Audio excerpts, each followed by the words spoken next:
Special Kind of Evil 4. Okay, people, it's me. I'm back again. This is the last of the tapes in this series.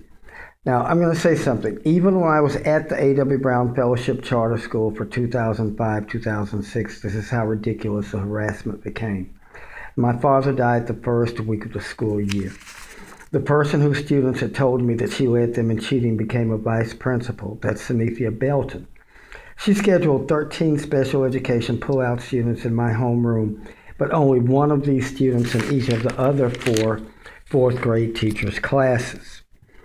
Each teacher had a total of about 22 students. These students were supposed to be the most difficult students to teach, but I enjoyed every second with them. You see, students who have had difficulties only need someone to be patient and to really work with them. Now, what happened is that at the end of the school year, I had the one math teacher had 4 failures on the state test. Another math teacher had 2 failures on the state test. The language arts department is the only department in elementary school that takes 2 state tests. We'll take a reading test and a writing test. My writing scores were 100%. Well, the other teachers' writing scores, 3 of her students failed writing, 3 of her students failed reading. My writing scores, 100% of my students passed both tests. I've had 7 of them tested out of special education, and all of my students passed both tests. So, you think they would have a band coming in to celebrate my scores? No. When I got to my contract at the end of the year, she had an improvement plan there. I have a copy of that contract for you to see. I wouldn't sign the contract. I asked her, did you put any of the other 3 on improvement? She said no. I told her, well, you can't improve over 100%. There is no more blatant harassment than that contract that I still have. People, I need my house back. I need my mother's death investigated as a murder. I've been in 6 hospitals and 5 nursing homes since January of 2013 fighting Guillain-Barré syndrome. That's an autoimmune disease that Tony Dorsett's girlfriend, Gigi Clayton, who was a friend of mine, died from in 1977. I'm on disability and receive $721 per month only. These people have ruined my career, my health, my life, my jobs after I left the school. I quit in 2008. They just won't leave me alone. Please help me get an attorney to work on my probate case, my mother's death case, and a fake charge filed against me criminally by them. I live in a homeless shelter because I fear that they'll have their paid police, Dallas police, to raid my home if I moved in with a friend.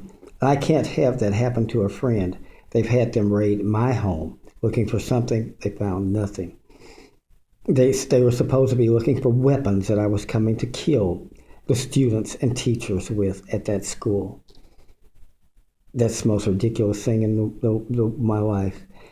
Since being in the homeless shelter since July, I've caught pneumonia twice and been hospitalized first at Parkland for a week, later at Baylor in Garland for a week.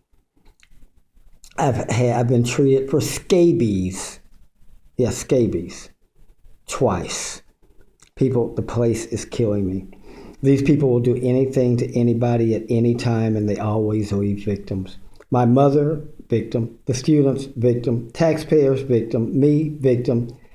My beloved 6 Labrador retrievers that I have not seen in months. Probably never see again. Victims. They must be stopped. We have a probate case scheduled for August 13th, 2014. I need an attorney. Please contribute to my GoFundMe account. It is listed under James Dunn. Please contribute $20 if you can, $5 if you can, $100 if you can, $1,000 if you can, whatever you feel appropriate. We can't allow abusers like these to continue. People, I had to sell my car. I'm riding the bus. Sometimes I have to use a wheelchair, getting a bus on the wheelchair, getting anywhere. It's just terrible. I've worked hard. I've never asked for anything. Whenever I traveled throughout the state with the Democratic Party and the Republican Party, I didn't ask anybody for a penny. It came out of my pocket. When I spent my $6,700 to help the police to get that year-long sick leave, nobody paid a penny for that but me. Okay, I never asked for a penny. The dogs ate up my 6 front teeth. I need to see a dentist to get 6 front teeth back. I look like a fool with no teeth in front of my mouth, but I can't afford it right now.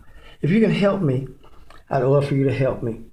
Now, one attorney that I talked to, these attorneys for probate cost $350 an hour. One attorney I talked to said that it's to handle all of these cases, it's going to cost me $156,400. I know none of you can pay that yourselves. Please help me out with what you can. I've never asked for anything in my life. I worked hard. I did the best I can for everybody I could do the best for. Please help me, people. I believe in hard work and excellence. Now, this school is going to come to you with some ad hominem arguments against me.